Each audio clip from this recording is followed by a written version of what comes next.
Welcome to the Business of Platforms, a video podcast series where Vivaldi will be chatting with the world's leading marketers, thinkers, and innovators about the evolution of business and the exciting ways in which platforms are helping companies and brands deliver greater value.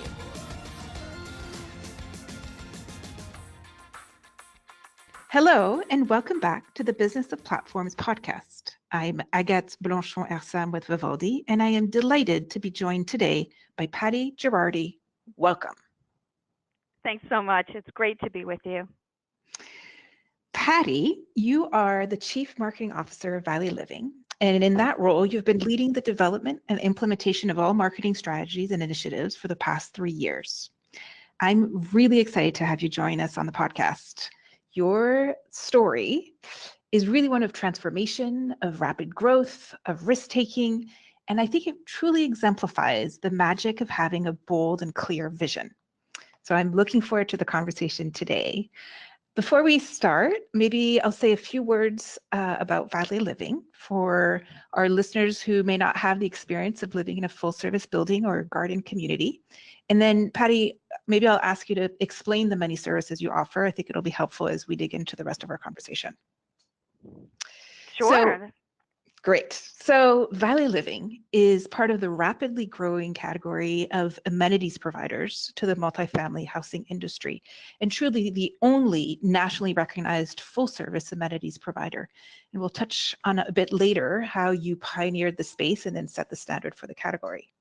Just to give everyone a sense of your scale, you have associates across 40 states performing more than 340 million discrete events annually across 1.3 million apartment homes. That's 340 million times per year that you and your team are adding value to residents' lives. That's huge. And I'd love to hear from you, Patti. I'm sure you'll be able to explain it much better than I would.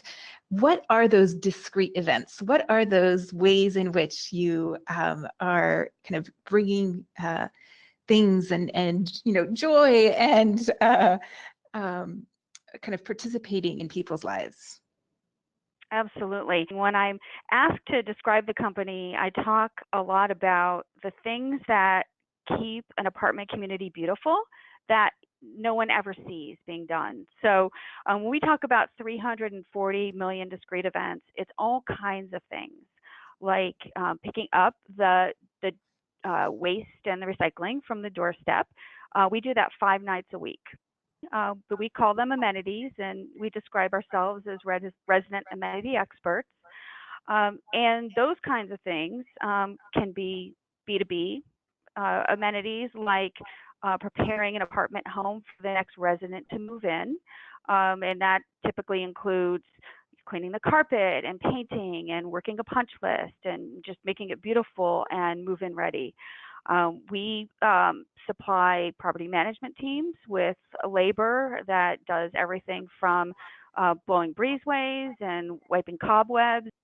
About a year ago, we began offering true resident-facing amenities, and that includes everything from delivering packages to home cleans and pet walks that we're performing for our residents that are enabled through an app, which of course we will get to when we talk more about platforms. But that's really what we're talking about here. I mean, it's everything that gets done at an apartment community that makes it possible for residents to live there comfortably and cleanly and safely, and then also gives back time to residents. That's incredible and an amazing amenity for the residents of those communities. Now, you serve kind of 40 states, 1.3 million households. This scale didn't happen overnight, and I promised in the intro a story of transformation. So I thought maybe we could step back in time. In 2017, which is a very long time ago, Valet Living was called Valet Waste and was one of the largest players in your kind of original activity of picking up residents' trash and recycling at their doorstep and then bringing it to the trash compactor or the recycling bin in the multifamily residences. At the time, the company was growing nicely, but there was a decision to, well, first of all, bring you in as the CMO, invest in marketing, what was going on? What was happening in the space that made it, a critical time to be changing how the company was operating? Sure. So a couple things. One is we had big plans, and some of the things that I was just talking about in terms of launching resident-facing amenities that were powered by technology. That was that was going to be a big leap for us into a true B2C business. And if you think about it, all of the other kinds of things that were happening too, like our turns business, we're getting apartment homes ready, and we're doing all of these kinds of things in the community, but not really getting credit for them. And what do I mean by that? Well, when you have a name that like Valley Waste, it was a name that for us was pretty limiting, and it makes it very difficult to tell the story that you're an amenities company. So where we were was, we're really perceived by, we're well known and well respected, and we're doing a great job, but we really viewed as a trash company that was in a very interesting kind of business. But we were really the only nationally recognized provider. Is really a category that was made up of a mixture of really small operators, a couple regional players, and of course, when we embarked on our rebrand with Vivaldi's help, one of the first observations we had, it was, that really how flooded that category was with these brand identity approaches that were very unsophisticated, and they're just really not that professional across the board. So the category itself really wasn't one that we felt like we could kind of represent ourselves as being from this category with this perhaps limiting name, and tell our story, and then all of a sudden try to layer on some of these big plans that we had, and some of the challenges with being perceived as a true resident amenities provider. And so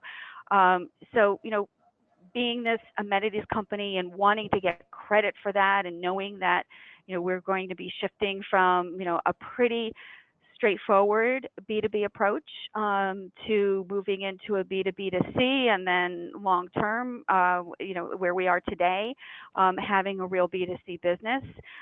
We just knew that what we're going to have to do is position the brand to be able to not just differentiate from from our direct competitors, but to expand our name recognition and our awareness beyond our immediate client base.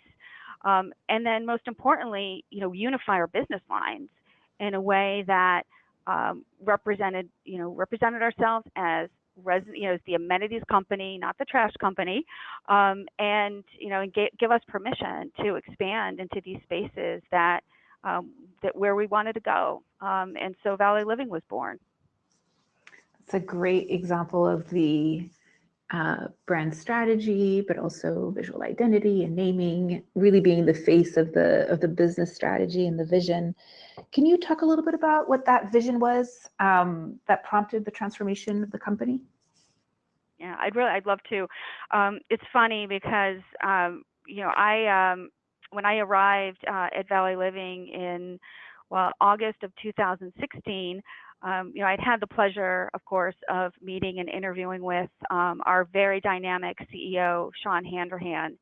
And I vividly remember within the first 5 minutes of our interview, getting a very clear explanation, a very clear understanding of what Valet Living's vision would be. And back then and still today, on a regular basis, we are continually reminded and continually motivated that our vision is really to grow Valet Living and become so indispensable to our residents across our 1.3 million doorstep physical platform.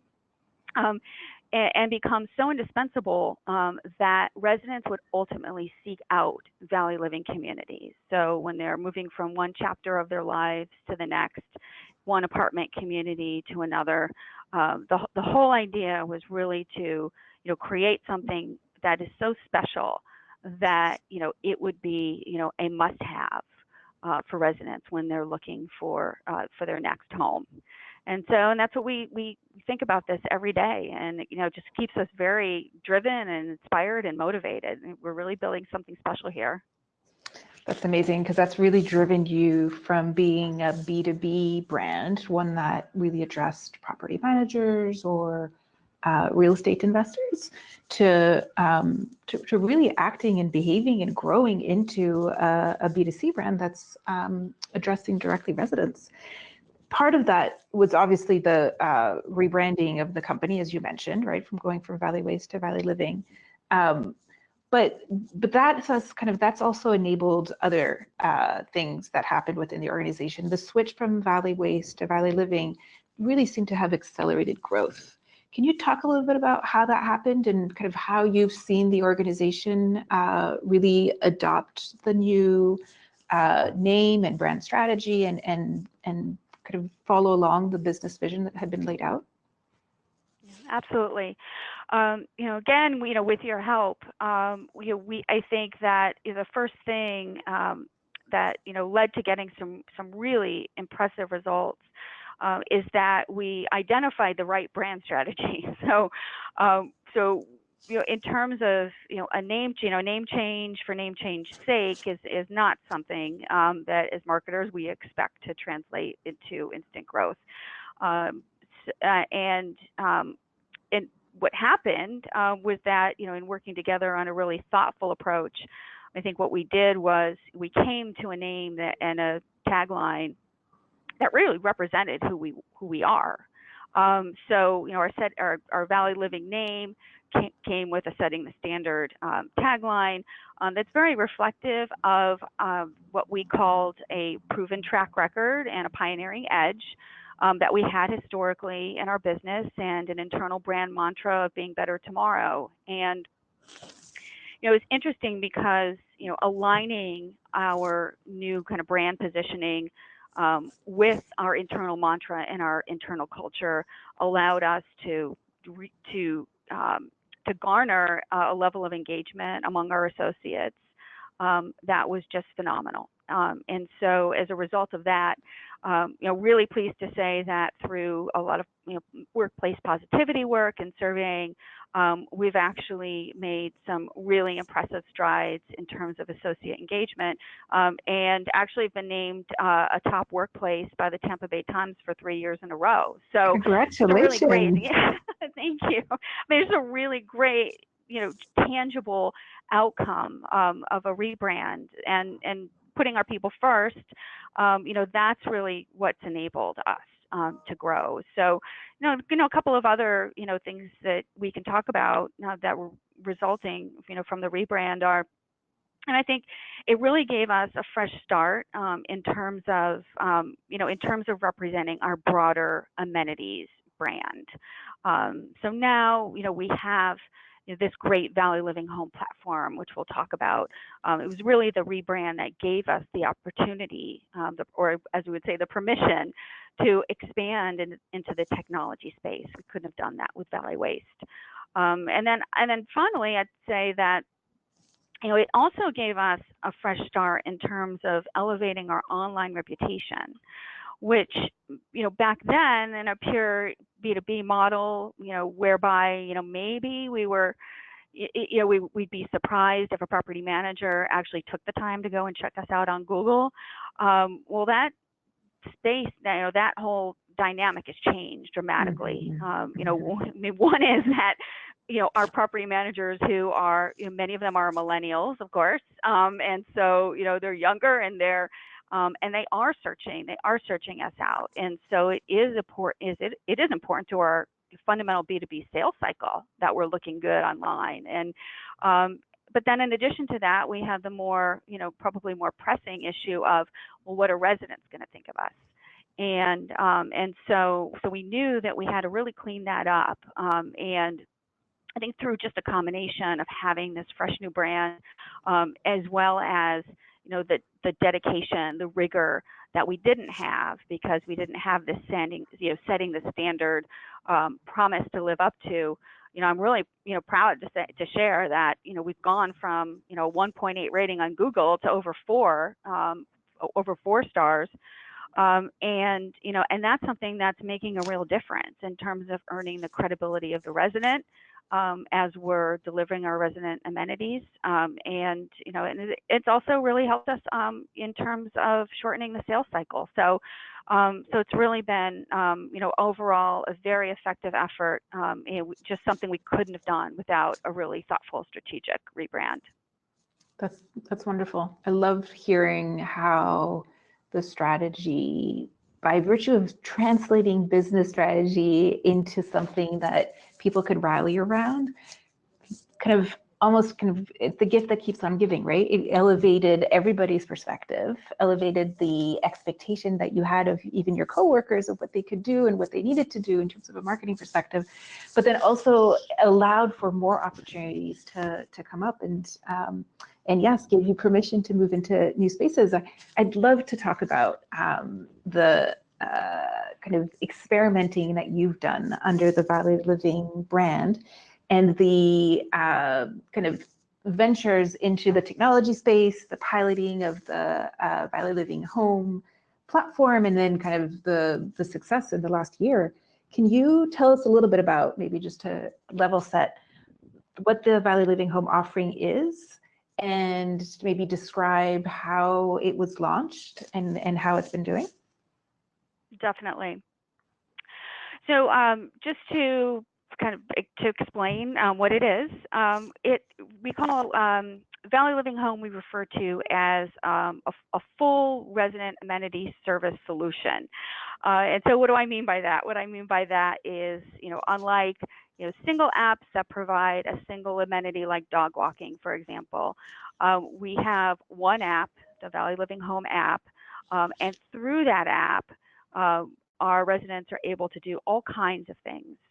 They can order home cleans, pet walks, package deliveries, laundry pickup, and delivery. We're even facilitating grocery delivery, fitness classes. So all kinds of things are happening through one app, which we really believed was going to be important, and we actually validated through some upfront research together, and so that's something that we think is a bit unique about our app. But the special sauce, if you will, is really about how those resident amenities get delivered. So they're delivered by real people who are really vetted. In fact, for certain amenities, and for most of our amenities, actually, they're delivered by our own W-2 associates. So instead of kind of just connecting a contractor or a home cleaner or a dog walker who we don't know, we're actually using our own workforce who we are training meticulously, by experts, and those are the kind of trusted associates who are delivering amenities into our residents' home. We think it's that important.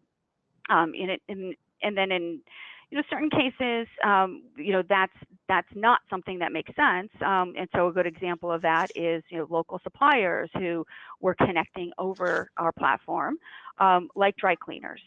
So dry cleaners, are carefully vetted by us, and they're kind of supplementing our own labor force to ensure that we've got the highest quality professionals who are performing all of the resident amenities. We're very excited about how things are going.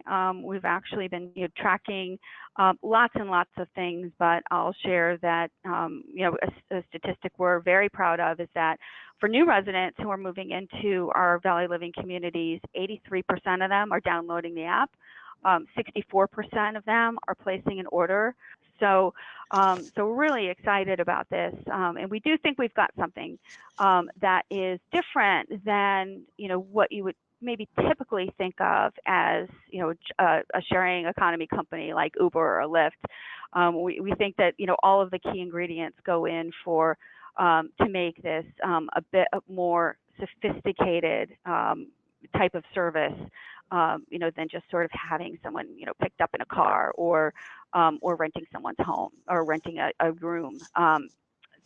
So, you know, lots and lots going on, you know, lots of things that we're doing to ensure success, and then lots of things that we're doing to ensure consistency and quality. Yeah, no, it's really impressive. I mean, you have competitors who are in a single of the services you just described, and kind of tackling that head on.